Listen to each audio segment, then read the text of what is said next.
All right, I went on the course today, and my goal was to swing away freely and be sort of precise about my setup. And I would say the thing I discovered first off is that it's hard to do, whereas if you're just hitting balls, you can swing freely if you don't care about where they're going. As soon as you get on the course, you start caring and you start making adjustments, and to really say, no, I'm just going to swing away and let it go where it goes. And when I was able to do that, I discovered I'm set up to hit it like a left pole for how my natural motion works. I've been setting up too closed. I don't know why I like that, but for some reason I want to line up closed. So anyway, thing to work on. So get a good motion. I always say, get a good motion. And if you're swinging an E-bell, it's really pretty difficult not to have a good motion. Basically, you're going to square your hands to your path, you're going to see where the plane is, and you're going to use your big muscles, and you're not going to rush, right? 4 elements of a good swing. So you don't have to think about it, you just have to feel what this motion is like. You can make it, as relaxed, or you can add some more to it if you want. You're going to have a good motion swinging that.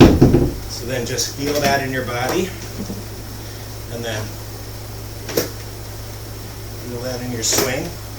Now the first one I'm going to set up like has been my tendency, which is to set up a little closed with everything. So now just let it go, natural swing with this. So there, I did that a few times today. That's going to be a nice full hook, nice and low.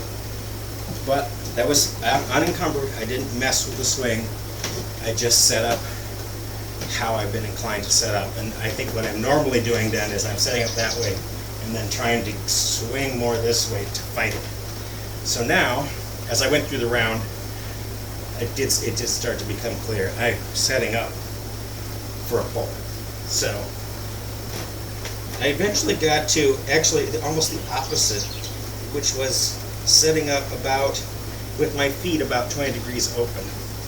And then it's not only, of course, the angle of this, but where the ball is in your stance. But here's where I ended up today. So same freewheeling swing, no real thought to that. And that was aimed a little open. I think I probably actually just still a little too left. The open part was good, but then I've got to be closing my shoulders just a little more for that matchup. So I'm going to try one more. That's a little thin, probably reasonably straight.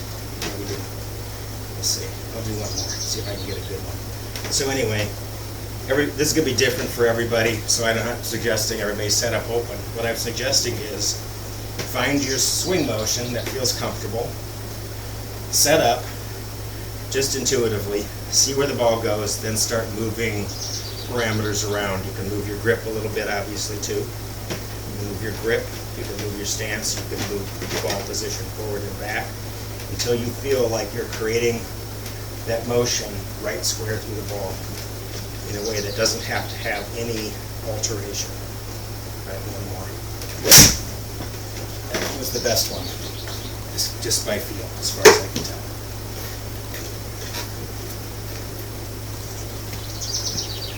So there you go. That big 6-iron for me. 183 is a lot of 6 for me. So that's what you get out of finding the right spot and just swinging away. So that's, compared to what my normal 6 is, that's an extra 20 yards. And it's not because I'm swinging harder, it's because I'm not trying to fix the motion midway through. I'm just letting the motion be fluid and just moving my spot around. So that was a nice clue for me today. It's something that I'm going to keep working on, but if you're like me, you have to be diligent about then every time you go set up, you're going to intuitively want to go back to something that you've done. And so now think, okay, now that's how I'm lining up. That's what works. That's what I know. And then be fluid with it. But it was, yeah, interesting discovery for me.